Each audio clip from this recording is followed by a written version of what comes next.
যুক্তরাষ্ট্রে বৈধভাবে বসবাসকারী অভিবাসীরাও এখন প্রেসিডেন্ট ডোনাল্ড ট্রাম্পের নতুন দমন অভিযানের আওতায় পড়ছেন। তাদেরকেও এখন বহিষ্কারের মুখে পড়তে হচ্ছে।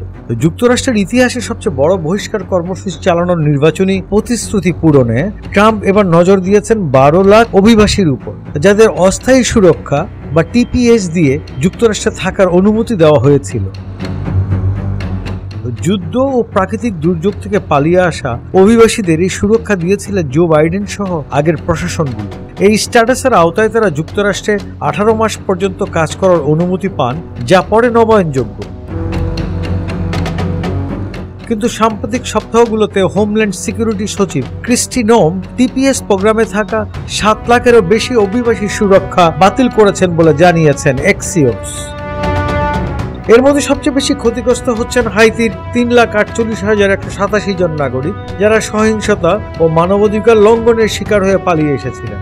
3,48,187 জন ভেনেজুয়েলান, যারা নিকোলাস মাদুরোর দমনমূলক শাসন থেকে পালিয়ে এসেছিলেন, এবং 11,700 জন আফগান নাগরিক। প্রভাবিতদের মধ্যে আছেন 52,000 হন্ডুরাসবাসী ও 3,000 নিকারাগুয়ান, যারা 1999 সাল থেকে এই সুরক্ষা পেয়ে আসছিলেন। ট্রাম্প প্রশাসন বাইডেনের দেওয়া মানবিক পেরোল সুবিধা পাওয়া শত সহস্র অভিবাসীকেও লক্ষ্যবস্তুতে পরিণত করেছে। এর আওতায় অভিবাসীরা নির্দিষ্ট সময়ের জন্য যুক্তরাষ্ট্রে থাকার ও কাজ করার অনুমতি পেতেন, কিন্তু এখন অভিবাসন আদালতগুলো এই পেরোল মামলার শুনানি বাতিল করেছে। এসব অভিবাসীকে এখনই আইসিই ইমিগ্রেশন অ্যান্ড কাস্টম এনফোর্সমেন্ট এজেন্টরা আটক করে দ্রুত বহিষ্কারের পথে পাঠাচ্ছে, কোনো রকম শুনানি ছাড়াই। অধিকার কর্মীরা এই পদ্ধতিকে আখ্যা দিচ্ছেন রিমুভাল পালুজা বা বহিষ্কার উৎসব।